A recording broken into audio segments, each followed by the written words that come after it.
We think this is a good way to begin the new year, to let it really be new and not drag so much of last year into this year.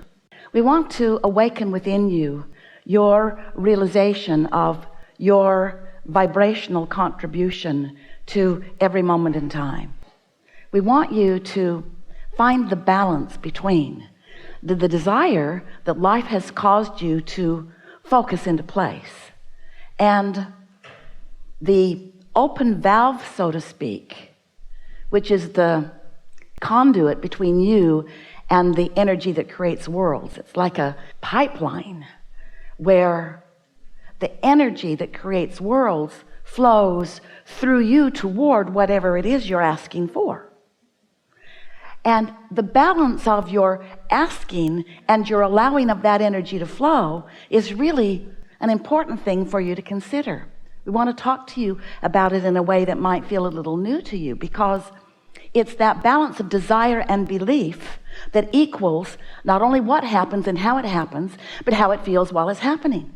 In other words, everything that you feel, all of the emotions that you live, in other words, what your life feels like to you and what your life looks like as it unfolds, is all about the factors, these simple factors of what life has caused you to ask for now and how open you are about letting it flow. So always when Esther has a new experience, we use the analogies of her life because they are so pertinent to her and usually to you as well. So we're going to tell you a few things that are going to awaken in you some things that you might be doing too. So in Esther's new house, it's quite big, far bigger than one person needs, but not one bit bigger than one person wants.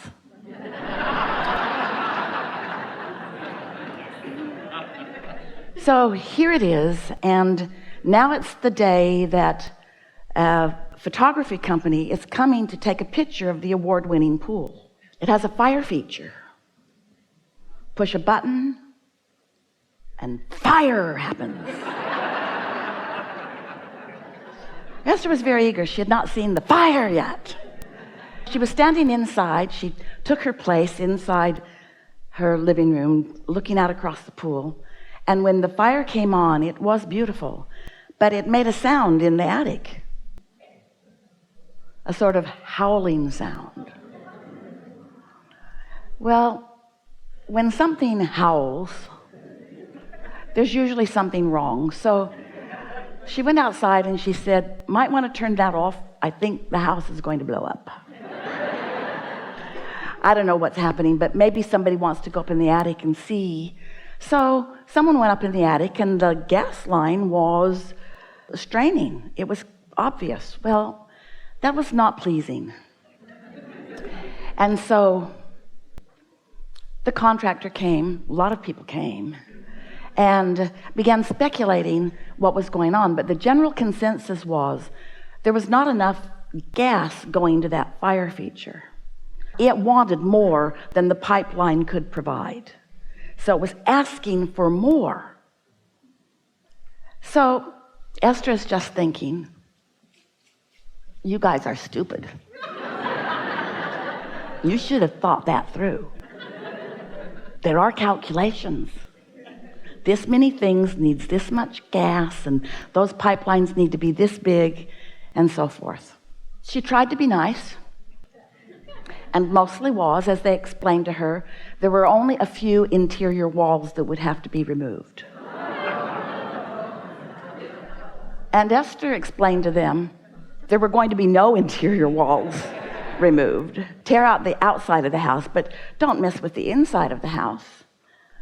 And then she decided to just cool her jets, because she could feel that she was going off the deep end and that no good was going to come from her involvement in this. And now it's right before the holidays. Nobody wants to do anything anyway. And so Esther just decides to chill and let the universe take care of it. Those were her empty, hollow words that she was speaking to them.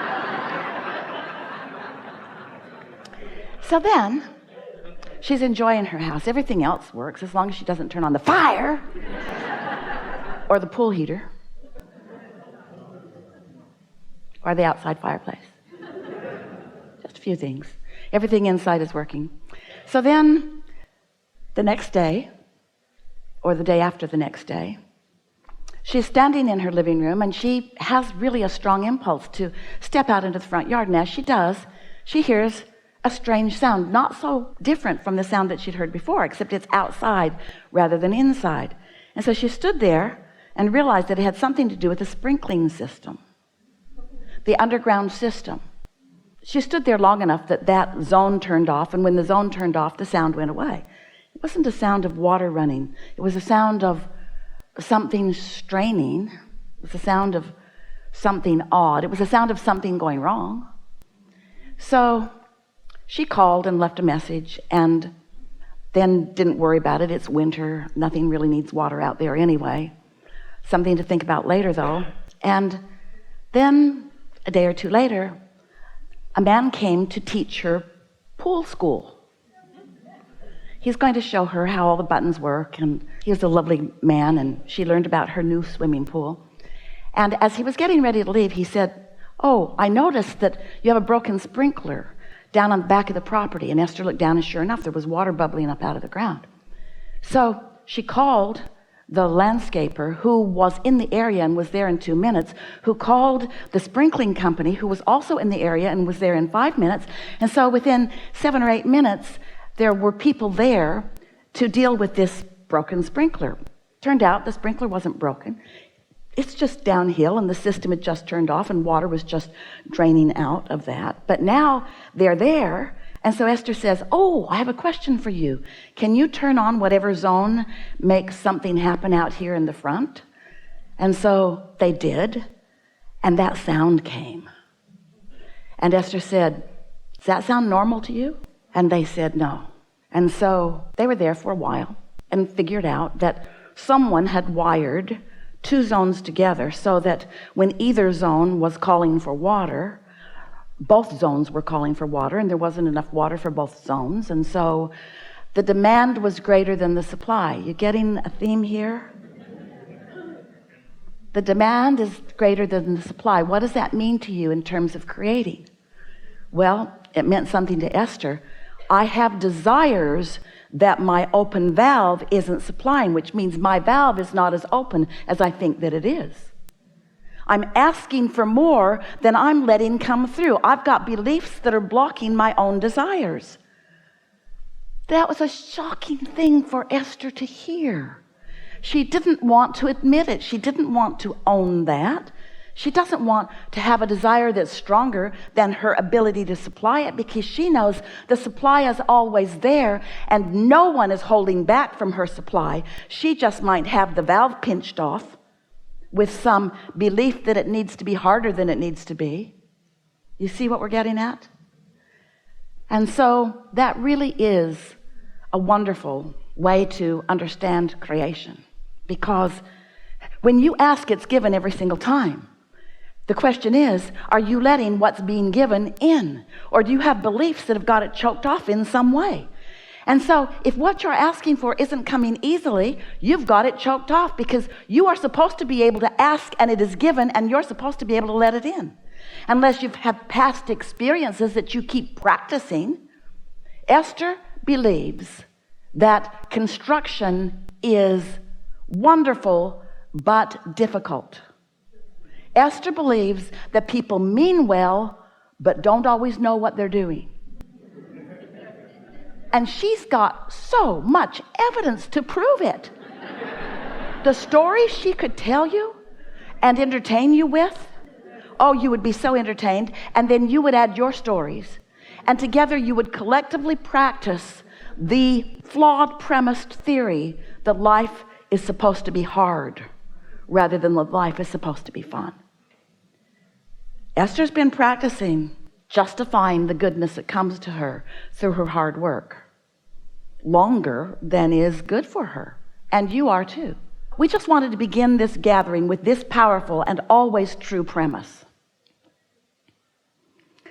How things are playing out in your life experience is how you know what you're doing with your request for the supply and your letting the supply in. You can tell by 2 ways how you're doing creationally or vibrationally.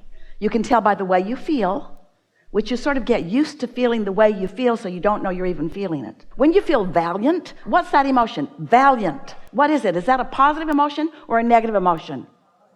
Really? That's you against the world? Really? That's positive?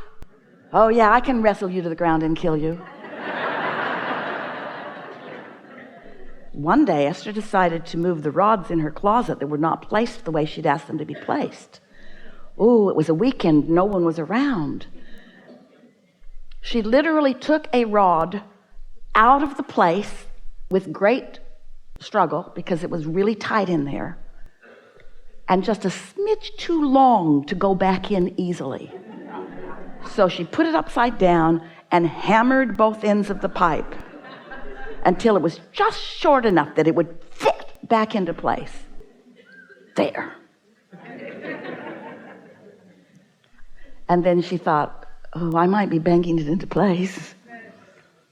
Could have just waited. A nice strong man would have come and done that for me in 2 days. Except I wanted to do it today because I wanted him to be wrong. Told him it was too long. All 27 of them. Told him it was too long, but they know better. So we're sort of throwing Esther under the bus here a little bit, along with all of the rest of you, because we want you and Esther to give up your need to justify the good that comes to you through struggle. And when you give that up, then you will bring less struggle forward. And when you bring less struggle forward, you'll be cleaner in your now. And when you're cleaner in your now, then things will unfold more easily for you. And so today, let's just talk about your desire, which is your demand. And we mean that in the nicest way. Your request from the universe for universal energies, the energy that creates worlds, to flow through you toward whatever you want. That's the deal you made when you came. You said, I'll go, life will cause me to know what I'm asking for. And when I ask, Source will provide everything that is required for the accomplishment of what life has caused me to know that I want. That's how it is. And then there's one more little thing. In other words, that's step one. And that's step two. You ask, Source supplies. Then there's step three. You got to be soft about your expectation of things working out for you. You've got to give up the struggle. You've got to stop trying to prove your worthiness.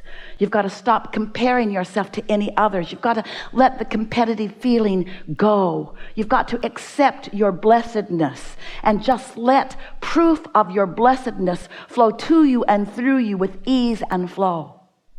And much of the world is not going to understand how blessed you are, because they're going to be standing in a place of not feeling quite so blessed.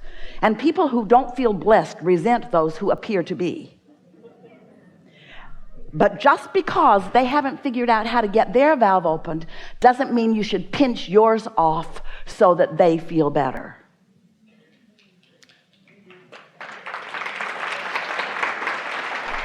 And so, we've enjoyed this interaction immensely. We're eager to talk with you about whatever it is you want to talk about. We want you to know that Esther is living happily ever after, and that we appreciate all of her fine-tuning, and we like how willing she is to get out there and live life, and how willing she is to ask for more energy than she can accommodate, and then see the results of that imbalance, and then do something about it. That's the dance that you're all playing. It's the balance between desire and belief, desire and belief, desire and expectation, asking for it and letting it flow.